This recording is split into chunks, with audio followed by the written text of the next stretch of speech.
এই সময়ে উদীয়মান কবি সোহরাব হোসেন তার প্রকাশিত এক টুকরো কাগজ কাব্যগ্রন্থের কয়েকটি বই সারিয়াকান্দি পাবলিক লাইব্রেরি অ্যান্ড ক্লাবে উপহার প্রদান করেছেন। রবিবার বিকেলে কাব্যগ্রন্থগুলো গ্রহণ করেন সারিয়াকান্দি পাবলিক লাইব্রেরি অ্যান্ড ক্লাবের সাধারণ সম্পাদক শাহজাহান আলী মুকুল। এই সময় উপস্থিত ছিলেন দিগলকান্দি সরকারি প্রাথমিক বিদ্যালয়ের সাবেক প্রধান শিক্ষক আব্দুল গফুর, সারিয়াকান্দি ফাজিল ডিগ্রি মাদ্রাসার সাবেক অধ্যক্ষ মাওলানা আবুল কাশেম, শিক্ষক মেহেদি হাসান প্রমুখ। এই সময় গুণীজনরা বলেন, আজকে পাবলিক লাইব্রেরি অ্যান্ড ক্লাব সারাকান্দি শাখা বই শূন্য হয়ে যাওয়ার জন্য আমরা বই শূন্যভাবেই পাবলিক লাইব্রেরি অ্যান্ড ক্লাবটা পরিচালনা করতেছি বিগত দুর্ঘটনার কারণে। এই জন্যেই আজকে যে আমার ছোট ভাই Sohrab Hossain public library and ক্লাবে যে বইগুলো উপহার দিলেন, এজন্য আমি পাবলিক লাইব্রেরি ক্লাবের সাধারণ সম্পাদক হিসেবে পাবলিক লাইব্রেরির পক্ষে থেকে তাকে অভিনন্দন জানাই এবং আগামী দিনে পাবলিক লাইব্রেরি অ্যান্ড ক্লাবকে আরও সহযোগিতা করার বইতে সহযোগিতা করার জন্য আহ্বান জানিয়ে আমি তাকে ধন্যবাদ দেই। বই উপহার দেওয়ার জন্য যারা আসছেন তাদের আমরা সাদরে সম্ভাষণ জানাচ্ছি। এমনি বইগুলো আমরা সবাই পাবলিক লাইব্রেরি কিছু কিছু বই দিই, তাহলে ইনশাল্লাহ আগামীতে অনেক বইয়ের মেলা পেতে পারবে। তো যাই হোক, আপনাকে সকলকে আমরা ধন্যবাদ দিই, আপনাদের দেওয়া বইগুলো আমরা গ্রহণ করলাম। কবি সোহরাব হোসেন তার বক্তব্যে বলেন, আমি এই উপজেলার একজন সন্তান। আমার পৈতৃক নিবাস ছাগলধরা দক্ষিণ পাড়ার শেষে আকন্দবাড়ি। আমি মধ্যবিত্ত কৃষক ঘরের সন্তান।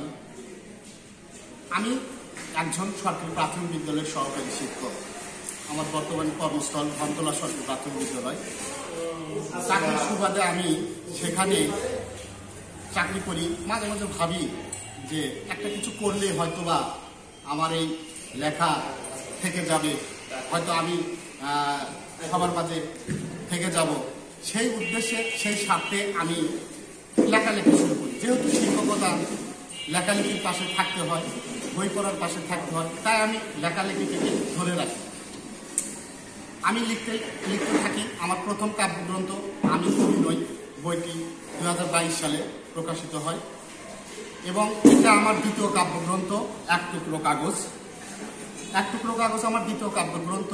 বইটি আমার গতকাল 1 তারিখ ফেব্রুয়ারির 1 তারিখ ভাষার মাস ঢাকা আন্তর্জাতিক বইমেলা 21শে বইমেলায় এই বইটি উঠেছে। 412 নম্বর স্টল ভিন্ন মাত্রার প্রকাশনীর ব্যানারে প্রকাশিত বইটি ওখানে পাওয়া যাচ্ছে। আমার এই বইটিতে আমার এই বই এক টুকরো কাগজ দ্বিতীয় কাব্যগ্রন্থ, এই বইটিতে যে লেখাগুলো প্রকাশিত হয়েছে, এই লেখাগুলো আমার দেশের জাতীয় পত্রিকা এবং বিভিন্ন অঞ্চলের স্থানীয় পত্রিকা সহ আমাদের বহির্বিশ্বে অর্থাৎ বাহিরের 7টা রাষ্ট্রের পত্রিকায় প্রকাশিত লেখাগুলো আমি এই বইটিতে ছাপাইছি। আমি আন্তরিকভাবে অনুরোধ করব বইটি পড়বেন, ভালোবাসাটা কি জিনিস এখানে বুঝতে পারবেন। আমার একই কথা, আমি একজন শিক্ষক, আমার লেখা আপনারা পড়ুন। আমি আজকে এই লাইব্রেরি সারিয়াকান্দি পাবলিক লাইব্রেরি অনেক পুরাতন একটি লাইব্রেরি, 1935 সালে স্থাপিত। এই লাইব্রেরিতে আমি 6টি বই উপহার প্রদান করি। এ কারণেই উপহার দেয়, এখানে অনেক বই ছিল, বলা বাহুল্য প্রায় 3-4 লক্ষ টাকার বই ছিল, সবগুলো র্যাক ভর্তি ছিল। কিন্তু বিশেষ কোনো কারণে এই বইগুলো হারিয়ে যায়। তো আমি ভাবলাম এখানে অনেক লোক বসে, অনেক শিক্ষিত মহল এখানে বসে, আমি আমার লেখা এখানে কয়েকটি বই রাখলে হয়তো তারা পড়বে, আমার লেখা জানবে, আমাকে জানতে পারবে। এছাড়া আর আমার এখানে পাওয়ার মতো কিছু নেই। আমি চাই আমার এই সমাজে আমি একদিন থাকবো না, কিন্তু আমার এই লেখাটা থাকবে, আমার বই থাকবে, বিভিন্ন মানুষের কাছে এই বইটা থেকে যাবে, আমার লেখা থেকে যাবে, তারা পড়বে। ভালো লাগাটা এটি। আমি কবি কিনা জানি না, অনেকেই আমি কবিতা লিখি তাই আমাকে কবি বলে। আসলে কবি হওয়ার মতো জ্ঞান ধারণা চিন্তা আমি কখনো করি না। তবে আমার চিন্তা এটাই যে আমার লেখাটা জনগণের মাঝে থাকবে, মানুষের মাঝে থাকবে।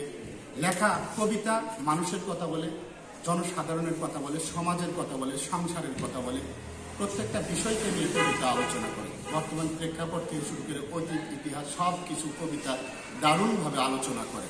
সেই সাথে আমি আমার লেখাটা মানুষের কাছে পৌঁছে দিতে চাই। আমার কথা আমি থাকবো না, আমি আমার লেখার মাঝে জানি বেঁচে থাকতে পারি। আমার বই আপনারা পড়বেন, এখানে যারা আসে তারা পড়বেন। আমি সবার কাছে বিনীত অনুরোধ করছি, বই পড়ুন, দেশকে জানুন, সমাজকে জানুন, সংসার জানুন, প্রতিটি ঢেউকে চিনুন। জীবনের ঢেউগুলো খুব কঠিন, এগুলোকে জানার চেষ্টা করুন। ধন্যবাদ, সবার প্রতি ভালোবাসা। আসসালামু আলাইকুম। ঐতিহ্যের চেতনায় উজ্জীবিত।